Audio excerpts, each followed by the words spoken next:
Empecé a ir a Pehuenco en el año, estábamos calculando el otro día con mis hermanos, en el año 1952. A mi mamá le gustaba mucho caminar, sabía mucha zoología, mucha biología.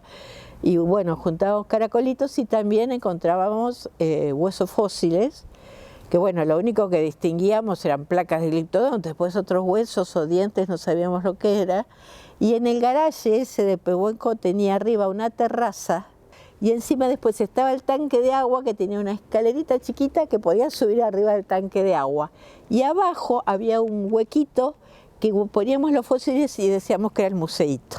Con el tiempo el garaje pasó a ser, digamos, la parte de atrás, que se hizo una casa, que mi mamá cuando se hicieron los planos pidió que un mueble con vidrio para poner los fósiles, que era el museo. Cuando lo terminó, el señor que puso los vidrios dice, bueno señora, ya puede poner las copas. Y mi mamá empezó a poner no solo fósiles, insectos, caracol. Nos habíamos casado en el 76 y desde que yo me vine a vivir a Punta Alta, decía, Punta Alta no tiene museo, tenemos que hacer un museo para Punta Alta. E incluso cuando nos empezamos a hacer los planos de la casa que tenemos ahora, que tardó después como 15 años en terminar, la parte de arriba la pensamos como para hacer un museo privado, que obviamente por suerte no llegó a hacerlo, ¿no? Pero empezamos a hacer colecciones para ese museo en un momento que no existía la ley de protección de patrimonio. Entonces íbamos al sur y traíamos fósiles de Neuquén, de Río Negro, pero lo más común era ir a Pehuenco y sobre todo teníamos en cuenta después que había sudestadas, porque se destapaban las rocas que tenían huesos fósiles, que ya sabíamos eso desde Florentino Meguino, Darwin, bueno, sabíamos que había fósiles ahí. Entonces, en octubre de 1986 fuimos un sábado y durante ese día, no sé, recorrimos algo, pero no me acuerdo de haber encontrado nada. Esa noche sopló el viento fortísimo y entonces pensamos, seguro que se destaparon y se encuentran cosas. También era recorrer la playa para buscar fósiles, buscar rocas con fósiles y buscar cajones de pescado que caían de los barcos, ¿no? De los cajones de plástico. Y entonces se levantó temprano y estaban Emilia y Julia durmiendo y Lucía se había levantado. Entonces me voy a recorrer con ella y después vuelvo. Y él recorrió primero para el lado de las rocas, no encontró ninguna cosa importante, y entonces después fue para el lado de Montehermoso. Fue cuando descubrió que había destapado el mar impresionante en un sitio. Yo me acuerdo cuando pasábamos por ahí, se veían como pedazos de arcilla, a veces, poquitas, pero pedazos de arcilla, y yo decía, acá no hay huesos, y pasábamos más ligero por ese lugar, que de acá no hay huesos.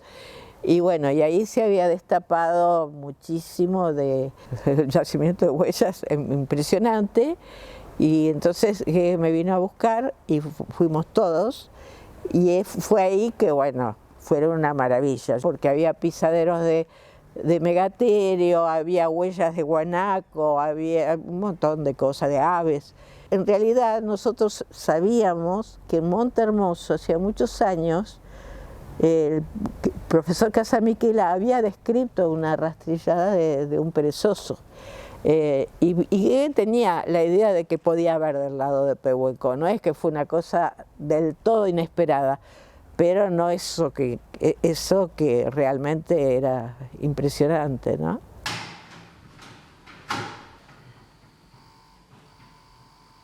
Se me borró un poco si seguimos volviendo los fines de semana, pero enseguida, después de eso, yo le avisé a Silvia Aramayo, empezamos enseguida a hacer el trabajo que era más que nada nosotros, la familia, Bianco era la que hacía las mediciones, ahí sí sacábamos las fotos, y Silvia Aramayo hacía la parte, digamos, del gabinete, y algunas veces venía, pero en realidad el trabajo de campo lo hicimos nosotros. Y Guegue barría, destapaba. Dijimos, vamos a hacer, al principio, vamos a hacer algunos moldes con yeso. Hicimos un molde de una pata y una mano de perezosos, ese sí era megaterio, pero que lo dejamos 15 días al yeso hasta que lo fuimos a buscar, que fuimos con Richard a sacarlo, que ahí uno se daba cuenta que el yeso, además de ser re pesado, rompía la huella. Así que después, más adelante, compramos, eso con Silvia, una lata de caucho siliconado. Hicimos algunas veces algunas huellas sueltas, pero que costaba una lata, costaba 20 o 40 dólares. En ese momento llenábamos la huella con el caucho, así que se nos iba la lata. Pehuenco, también, noviembre de 92, la continuación de lo anterior. Mira, esta es de Julia. Esta la tenemos en el museo. Vino una vez Alicia Miot, y el director de cultura era Francischelli, pero la de la idea fue Alicia Miot. La propuesta era ceder la colección para hacer un museo municipal. Después ese gobierno no se concretó, se lo debemos a Alicia Miot, el hecho de haber concretado un museo municipal, porque si nosotros hubiéramos tenido las cosas en casa, primero hubiera sido inviable y además no hubiera sido una cosa como llegó a ser ahora, ¿no? de tener un museo municipal. Decía Maxi, me parece muy buena idea para San Benito, todo que está en contexto, y acá el rincón es un área interactiva para el tipo de actividades. Los primeros años nosotros teníamos ese jeep viejo, pero prácticamente la gente no circulaba con vehículo por la playa, y nosotros teníamos cuidado de no circular por la parte donde sabíamos que había plataformas con huellas, aunque estuvieran tapadas. Yo no me acuerdo si fue en 1990 y pico, se destaparon, y que la gente de Pehuenco, no sé quiénes fueron, pusieron un cartel que decía no pisar las huellas, era un cartel casero de madera. Eso fue lo primero que se hizo. Fue una iniciativa de la población de Pehuenco.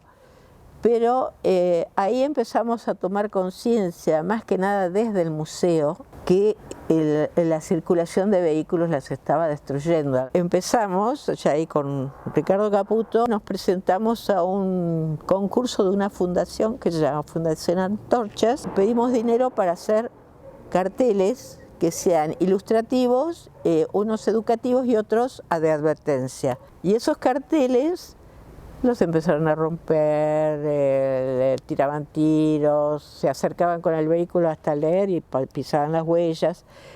Una de las cosas era tratar de que se hiciera una reserva para cuidarla. En ese momento había un director de turismo que se llamaba Daniel de la Iglesia. Él nos acompañaba en los lugares y averiguó lo que había que cuidar y se movilizó para contactarse con políticos para hacer la ley de reserva.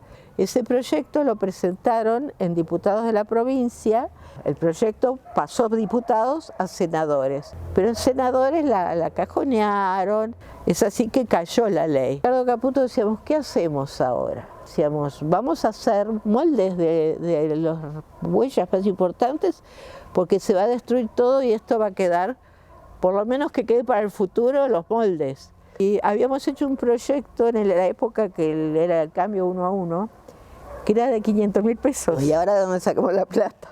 Y él, en un viaje que hizo a Entre Ríos, estuvo en el museo y la directora le dijo, ¿por qué no se presentan al premio Roles con ese proyecto? Y bueno, él volvió y me dijo, vamos a presentarlo y fíjate en internet. Y yo me fijé y digo, sí, pero es personal, no es algo que podemos presentar como en el museo. Bueno, presentalo vos, que es la que estuviste desde el principio. Abre las inscripciones 2 años, 1 año antes, 2 años antes, ¿no? Porque es cada 2 años.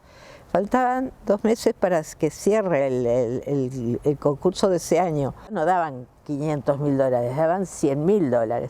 Entonces lo adapté, fue así que lo presenté lo subí a internet, no sé si fue el día antes a que cierre, ya estaba por cerrar la inscripción, antes de ganar el premio, pero cuando teníamos muchas posibilidades porque habíamos quedado preseleccionados, le comentamos a Españolo, que era uno de los diputados, y volvió a poner el proyecto. Y gracias a haber ganado después ese premio, como se difundió a nivel mundial, lo que antes no nos daban bolilla, y el premio salió en septiembre de 2004. Y ya a fines de 2005 se declaró la reserva. Un poco fue gracias a ese premio que llamó la atención, ¿no?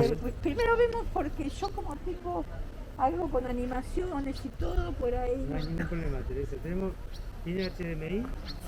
Entonces al principio fue muy mal aceptado, pero lo que sucedió que Pehuenco de a poco fueron tomando conciencia que eso era una fortaleza turística para ellos. Los comerciantes le vieron el lado positivo. En 2016 creo que fue, se pusieron de acuerdo para hacer un megaterio tamaño natural en la plaza, pagado por los mismos comerciantes de Pehuenco, y después un gliptodonte con la gente de turismo. Crearon como una marca turística, Pehuenco, cuna de megaterios.